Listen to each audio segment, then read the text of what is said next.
Verse 1, now Naaman, captain of the host of the king of Syria, was a great man with his master. The king of Syria knew who he was. He was a well-known person. He was favorable with the king. He was honorable. He was a man of integrity. Because by him, the Lord had given deliverance unto Syria. Now, I thought this was interesting when I read this. This was not a conflict against Israel. This was a civil war. This is right after there was a rebellion and a takeover in Syria when this was written. He was also a mighty man of valor, but he was also a leper. We've met our first character. Now the Syrians had gone out, verse 2, out by companies, and had brought away captives out of the land of Israel, a little maid, and she waited on Naaman's wife. So now we've got two more character developments. The captain's wife and her servant. And she said unto her mistress, would God, my Lord, were with the prophet that is in Samaria, for he would recover him of leprosy. Now, a couple things I want to make note here. One, never underestimate, how do I say this without sounding crude? Never underestimate a simple maidservant. If it wasn't for her, a captive in the Syrian family, she was kidnapped, spoil of war. She spoke to her mistress. She spoke to her person. She spoke to the captain's wife and said, listen, I know this guy in Samaria from Israel.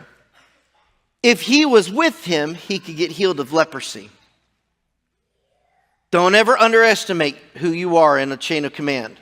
Don't ever estimate just because you may be at the bottom level of some corporate ladder what you can say to alter an entire captain of a host. Second thing I want to conjecture a little. We meet the captain's wife. Now, if you know anything about leprosy, there's no real physical touch in leprosy. It's contagious. If you touch the sores, and I'm going to keep it as clean as I can, that's where it gets contracted. But she stayed faithful with the captain. She stayed faithful to Naaman. This talks about her love and loyalty to him.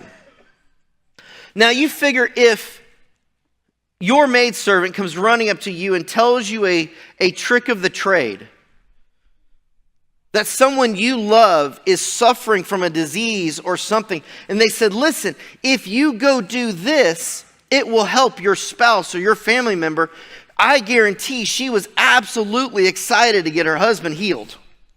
And we can talk about the details of that in the marriage conference. Think about it. This is real life, y'all.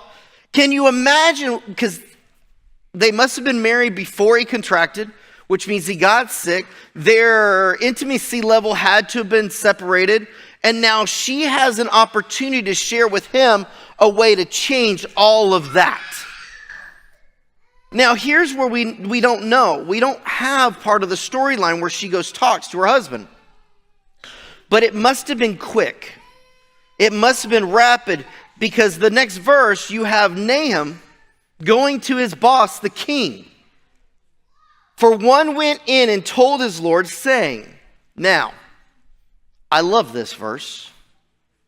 And I know you're like, what is about this verse that you love? I love the fact that he says, thus and thus she said. He didn't repeat it all. In my mind, this translates to Naaman went into his boss and said, blah, blah, blah, blah, blah, blah, blah, because we already know the details. We don't have to rewrite the verbatim. I like that because I do that. I appreciate that. But he said thus, and here's the storyline. He shared all of it with the king.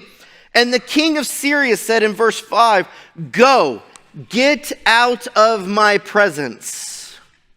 Basically, Harper paraphrase. I will send a letter unto the king of Israel. And he departed and took with him 10 talents of silver and 6,000 pieces of gold and 10 changes of raiment. I don't know why he needed that much. Maybe it was to pay for his way. Maybe it was for a blessing to give to the prophet. Maybe he was going, I don't know, but he took a ton with him. But the king was sending a letter. Now you have to understand, the king of Israel and the king of Syria, they're in conflict with each other. They're not friends.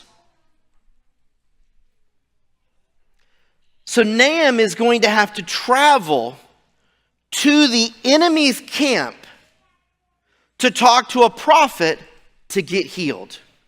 That is the sacrifice Naaman is willing to make.